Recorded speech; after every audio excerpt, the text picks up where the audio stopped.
clicked that off somehow. I don't know.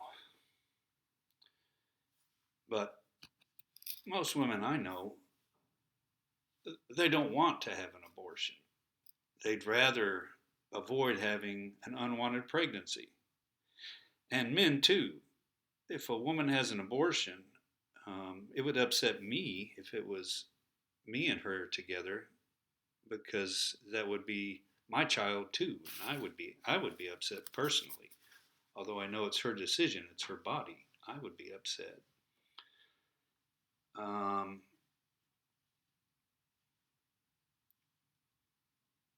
but nobody I know is for more. Let's have more abortions. Nobody is like that. We need to talk straight about it and like adults and education and contraception. Why isn't America talking about those issues? It's because we're not very good at citizenship. We're really not. We're not good at discussing things. We just yell at each other. We elected Trump, the worst politician. What did he tell the Republicans? We're not having a platform. First time. First time where he tells the convention of Republicans, he dictates, he's a dictator. We're not having a platform. We're just going to talk about some general things, and I'll say what I want. And then I'm going to do what I want, and people will follow me and love me because I'm a TV personality, and I have a lot of their views, and a lot of people support me because I'm a racist and they're a racist. One of the backbones of the American society, from slavery and Jim Crow laws and hatred and just so much racism in this country, more than I really thought still existed. But the election of Trump awakened me to that. Like, oh my gosh, okay, there's still this many people that are, I would call it ignorant racists, because most of these people believe in God. Well, don't you think God made every color? If you believe in God, then God made every color. And then now you're trying to say, oh no, my color is better than that color. So you're trying to make your own morality and your own idea of I guess, what God would say. And it's not very loving or caring or giving or moral, not very moral. And not all conservatives and liberals are not the same. They're all not the same. All conservatives are not, and all liberals are not. I hate the word globalization. I think it's an economic term basically where people are used. You can Some would argue it breaks down barriers and helps the world's economic standing rise as a whole and helps poorer countries that produce the goods the richer countries buy. Um, but we deal with anybody, dictators, it doesn't matter, no human rights. America loves cheap products from the Chinese, but China does not allow you to have freedom of speech, freedom of press, freedom of religion, freedom of assembly. But we don't really care. We like cheap products, so we'll buy them from anybody. Western Europe has bought all this energy from Russia. Well, Putin would jail opponents or kill opponents, and it didn't really care because they like cheap energy. So maybe it's a reckoning for morality. It's a reckoning for morality. Um,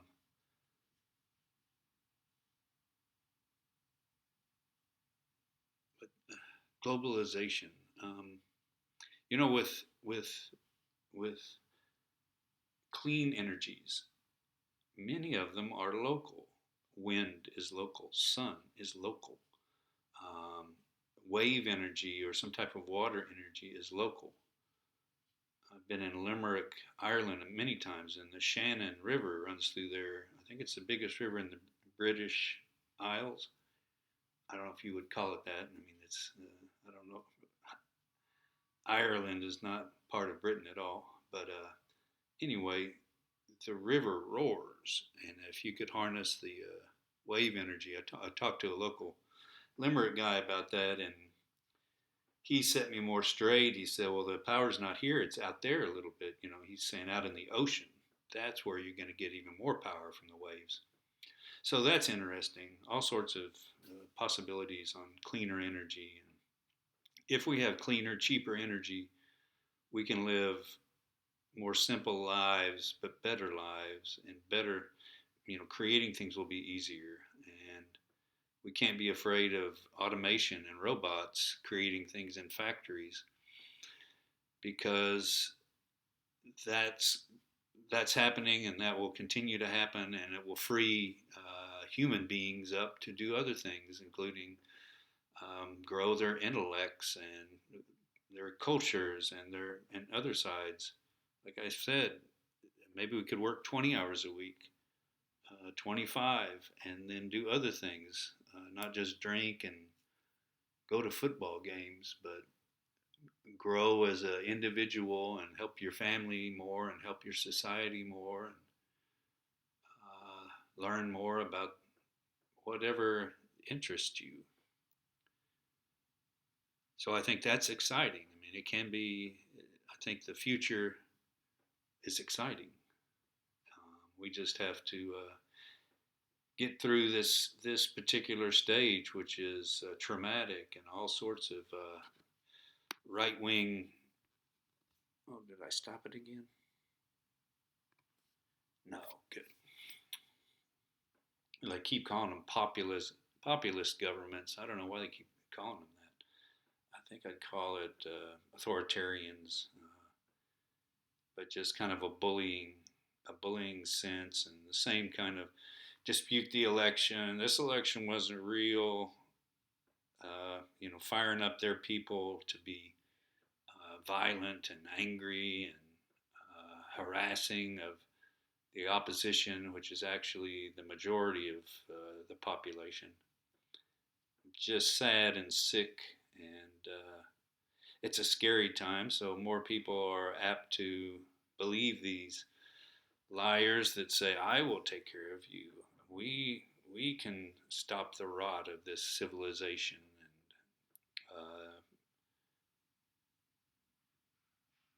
And a lot of it is not focused on taxation or services or inequalities or taxing the rich. It's it's more about the moral fiber, and they'll make things. They know what buttons to push, and they know how to keep the heat off inequality and concentrated wealth, which has become maybe the top problem in the world today and the top problem in America. Or actually, it can't be number one. Number one is the climate change because that can destroy everything. So it's maybe number two.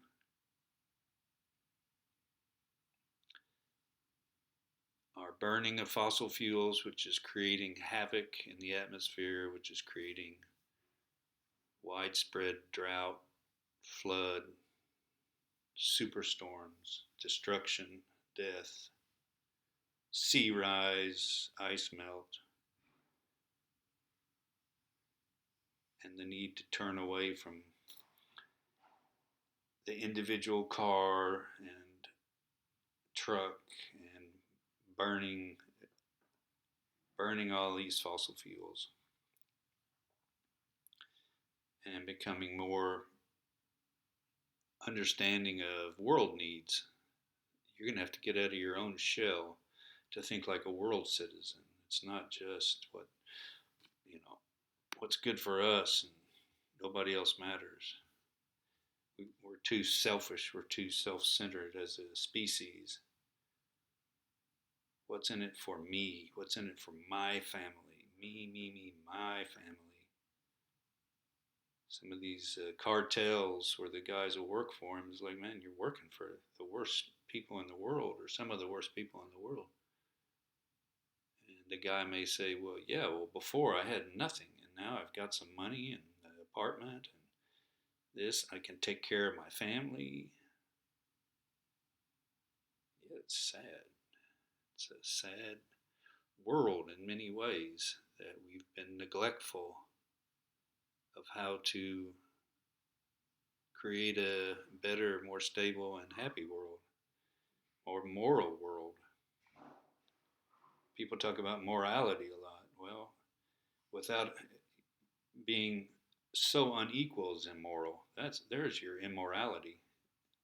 Is how unequal we are. How wealth and property and income is so concentrated. It's unbelievable. Some people making 150,000 a year, and some people making 20, or some people making 20 billion a year, and somebody making 25,000. Yes, it's I guess it's way past time to grow up as good citizens. We just need to be good citizens, good people, and greed, avarice, mammon, selfish desires, and self-centeredness destroy all that, and that's a great challenge. Mm-hmm.